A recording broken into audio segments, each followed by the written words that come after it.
La personne qui a les caractéristiques des œuvres du Saint-Esprit, d'abord, il va se préoccuper de l'intérêt de Dieu.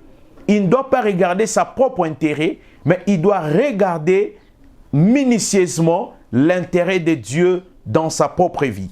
Il invite Jésus-Christ d'habiter dans sa vie. Lorsque vous avez le Saint-Esprit, il faut d'abord inviter Jésus-Christ, que Jésus-Christ devienne votre maître absolu. Point B. Jésus-Christ dirige tous les aspects de ta vie. Aucun aspect de ta vie, tu ne le feras plus seul. Tous les aspects de ta vie, que le Seigneur Jésus-Christ dirige tous les aspects de ta vie. Bonjour, chers amis Internet. À l'issue de ce matin, votre humble serviteur, le oint de Dieu, le prophète Patrick Achalina. La fois passée, nous avons eu à parler sur une thématique qui était très capitale pour notre vie. C'était « Ils te feront la guerre, ils ne te vaincront pas ». Aujourd'hui, ce matin, le message qui est s'intitulé ce matin, qui va s'asseoir sur qui est le Saint-Esprit. Mais avant que nous puissions commencer notre émission, nous allons commencer par la prière. Tendre Père éternel, Dieu Tout-Puissant, Dieu de toutes tes grâces. Il est écrit dans ta parole, dans Jean chapitre 1er, verset 1er. Au commencement était la parole, et la parole était Dieu, et c'est Dieu qui fit la parole. La Bible dit, c'est poussé par le Saint-Esprit que les hommes ont parlé de ta part. Seigneur, comme c'est poussé par vous, que le Saint-Esprit nous éclaire, que le Saint-Esprit apporte la connaissance pendant ce moment, au nom de Jésus-Christ. Amen. Merci beaucoup pour ces grandes matinées que le Seigneur nous a accordé les souffles de vie. Nous allons commencer notre message qui est s'intitulé ce matin. Nous allons lire des versets pour expliciter les messages de ce matin. Dans ces deux versets que nous allons lire, par rapport à notre thème qui est s'intitulé ce matin, qui est le Saint-Esprit? Il y a un point d'interrogation dans ce message. Qui est le Saint-Esprit? Le Saint-Esprit, c'est qui? Nous prenons d'abord le premier verset. C'est dans Joël chapitre 2, verset 28 à verset 32. Nous lisons la parole du Seigneur au nom de Jésus. Après cela, je répandrai mon esprit sur toute chair, sur vos fils, vos filles prophétiseront. Le vieillard auront des songes, vos jeunes gens de visions. Même sur mes serviteurs et mes servantes, dans le jour-là, je leur répandrai mon esprit. Nous prenons le deuxième verset, c'est dans Actes des Apôtres, chapitre 2, le verset 17. Dans les derniers jours, dit, je répandrai mon esprit sur toute chair, vos filles, vos fils, vos filles prophétiseront, vos jeunes gens auront des visions, des vieillards auront des songes. Par rapport à ce message s'intitulé ce matin, la prophétie a été donnée par le prophète Joël, mais l'accomplissement de la prophétie a été annoncé par Joël, mais l'accomplissement de la prophétie est accompli par l'apôtre du Saint-Esprit qui était Pierre, à l'intronisation de l'Église. C'est là où le Saint-Esprit s'est manifesté, que nous les chrétiens nous appelons la Pentecôte. Mais la prophétie a été donnée par le prophète Joël, il y a de cela 2 siècles et demi, mais la prophétie est accomplie par l'un des apôtres du Saint-Esprit qui s'appelle l'apôtre du Saint-Esprit qui est Pierre.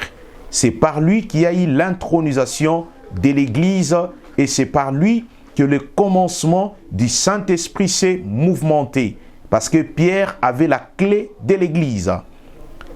Il y a la différence entre l'apôtre Pierre et l'apôtre Paul. Paul, c'est l'apôtre de la connaissance.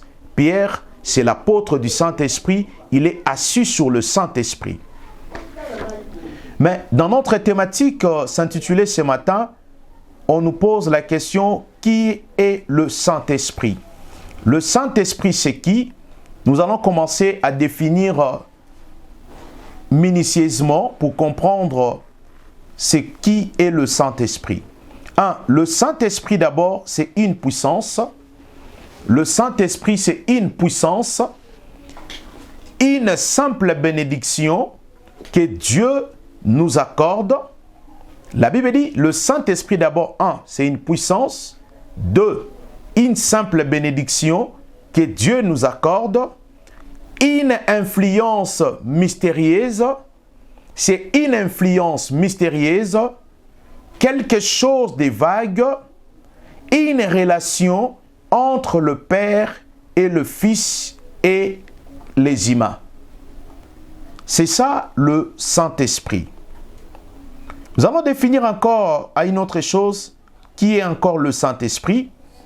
Le Saint-Esprit n'est pas seulement la puissance, mais le Saint-Esprit est aussi la justification et la sanctification. Nous allons voir ça dans 1 Jean chapitre 5 à partir du verset 6. Que dit la parole du Seigneur? La Bible dit, parce que le Saint-Esprit témoigne la vérité. Et le Saint-Esprit est la vérité lui-même. La Bible dit, parce que le Saint-Esprit témoigne la vérité. Et le Saint-Esprit lui-même est la vérité. Nous allons voir une autre question qu'on nous pose ici. Qui est le Saint? Quand le Saint-Esprit vient en vous, qu'est-ce que le Saint-Esprit va faire quand vous recevez le Saint-Esprit dans votre vie? C'est pourquoi la Bible dit dans 1 Corinthiens chapitre 3, à partir du verset 16, la Bible dit, votre corps devient le temple du Saint-Esprit et que vous n'appartenez plus à vous-même, et le Saint-Esprit habite en vous et cohabite en vous. Vous devenez automatiquement le temple du Saint-Esprit. Ça, c'est le premier travail que le Saint-Esprit viendra faire dans votre vie. Le deuxième travail que le Saint-Esprit viendra faire dans votre vie, c'est 2 Corinthiens chapitre 5 à verset 17. C'est là où la Bible dit, si quelqu'un est à Christ, il est une nouvelle créature, les choses anciennes sont passées, il est devenu une nouvelle créature. Là où le Saint-Esprit va commencer maintenant à apporter ce qu'on appelle la transformation. Il va commencer à changer votre état. On appelle ça la métamorphose. Il va commencer à te métamorphoser, à changer votre état. Donc vous commencez à l'étape par étape, il change votre vie. Votre histoire ancienne ne se reproduira plus. Tu commences une nouvelle histoire. C'est ce qu'on appelle une nouvelle naissance. Nous allons comprendre qui est le Saint-Esprit. Le Saint-Esprit, c'est une source de la vie. Le Saint-Esprit, c'est la source de la vie chrétienne dans le monde spirituel. Le Saint-Esprit, c'est la source de la vie chrétienne et le Saint-Esprit contrôle toutes choses par sa puissance. Le Saint-Esprit contrôle toutes choses par sa puissance et le Saint-Esprit est la source du salut. Le Saint-Esprit est la source du salut que Dieu lui-même nous a donné et nous a accordé. Point 3. Les caractéristiques des œuvres du Saint-Esprit. Ici, je vais expliquer qu'il y a des caractéristiques des œuvres du Saint-Esprit. Je ne parle pas sur le fruit du Saint-Esprit, mais je parle sur les caractéristiques des œuvres du Saint-Esprit. La première caractéristique, 1.A, il invite Jésus-Christ d'habiter dans sa vie. Lorsque vous avez le Saint-Esprit, il faut d'abord inviter Jésus-Christ, que Jésus-Christ devienne votre maître absolu. Point B, Jésus-Christ dirige tous les aspects de ta vie. Aucun aspect de ta vie, tu ne le feras plus seul. Tous les aspects de ta vie, que le Seigneur Jésus-Christ dirige tous les aspects de ta vie. Point C, il aime le Seigneur et il sert le Seigneur. Ça, c'est le caractéristique de la personne qui a le Saint-Esprit. Il doit d'abord commencer à aimer Dieu et à lui servir.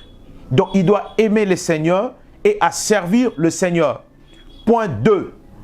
Il se préoccupe de l'intérêt de Dieu. La personne qui a les caractéristiques des œuvres du Saint-Esprit, d'abord, il va se préoccuper de l'intérêt de Dieu. Il ne doit pas regarder sa propre intérêt, mais il doit regarder minutieusement l'intérêt de Dieu dans sa propre vie.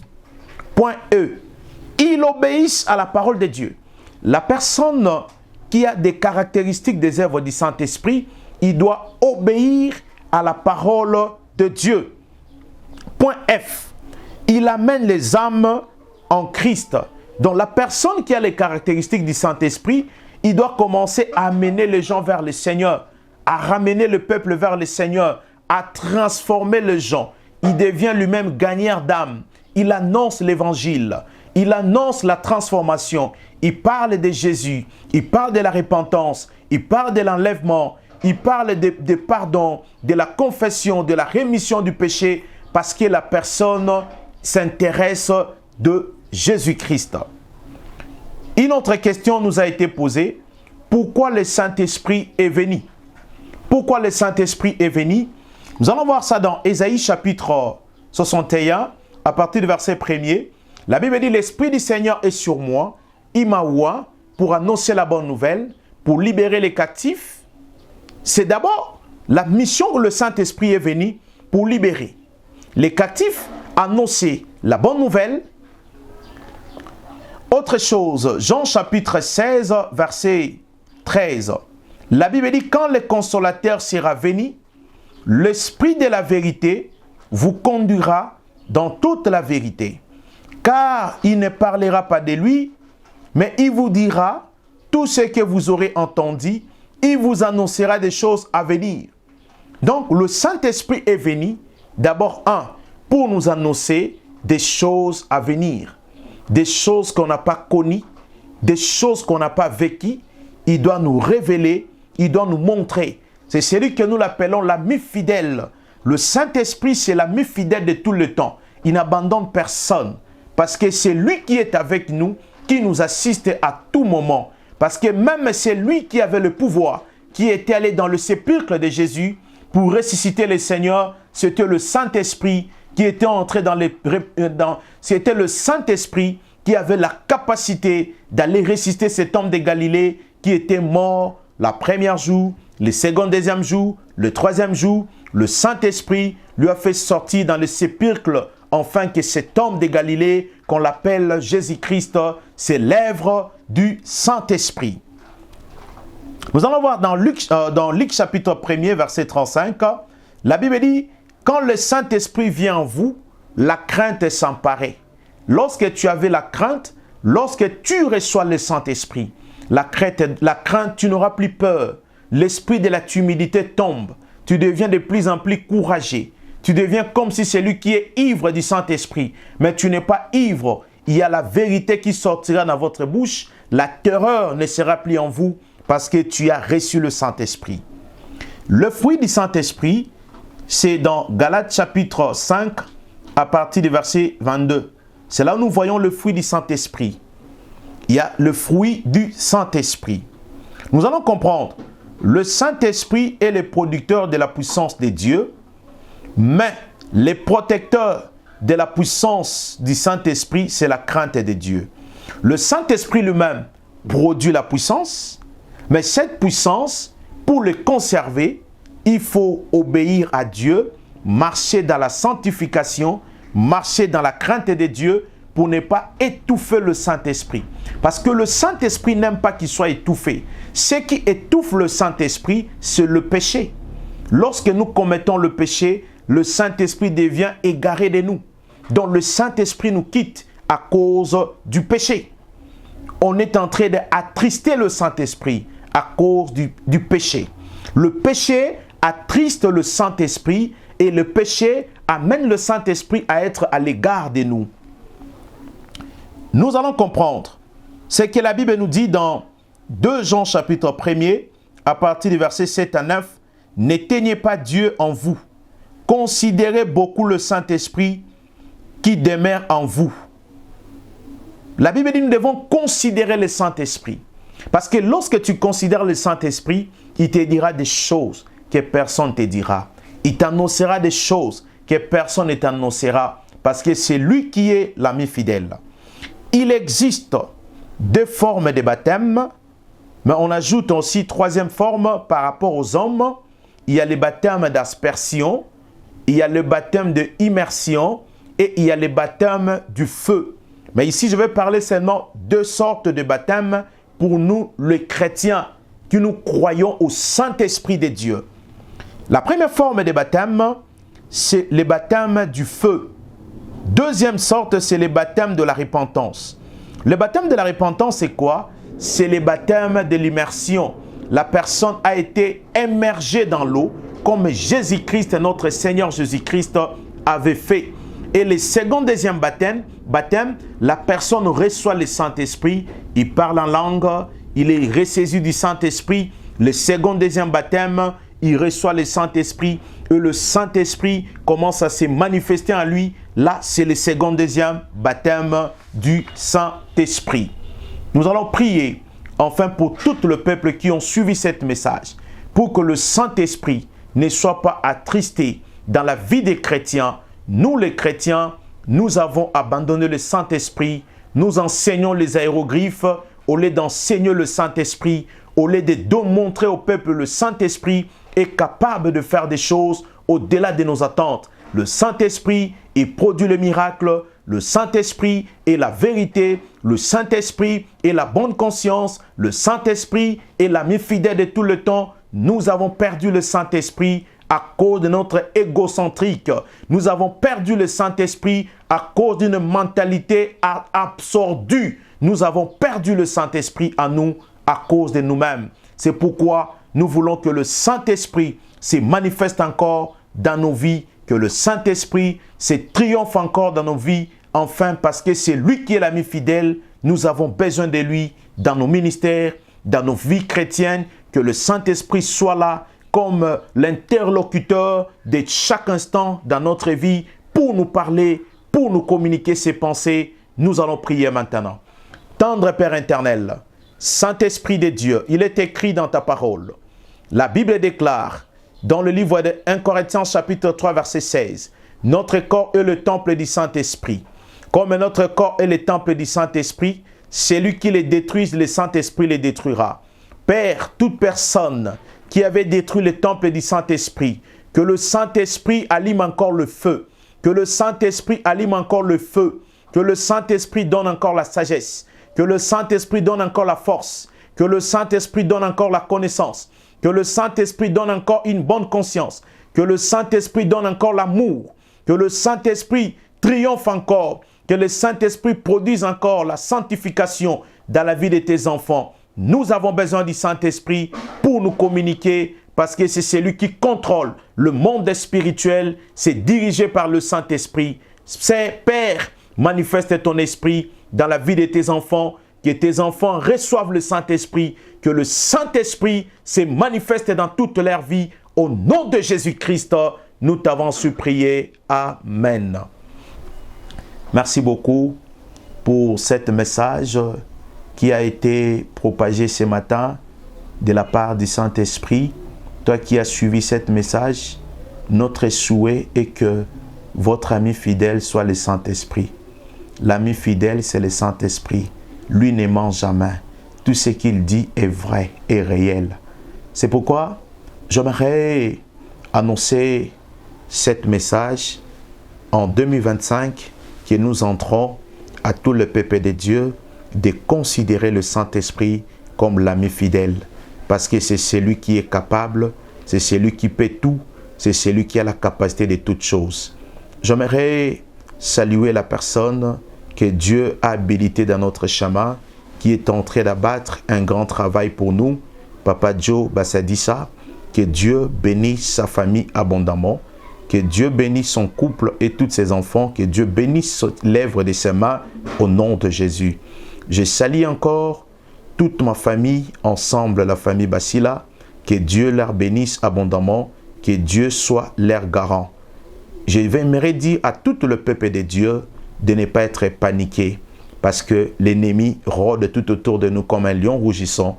Il cherche des sacrifices, il cherche que les gens puissent mourir, mais j'aimerais dire ceci, restons fermes avec le Saint-Esprit, demeurons dans la prière, interroge le Saint-Esprit, parle au Saint-Esprit, il te dira la vérité.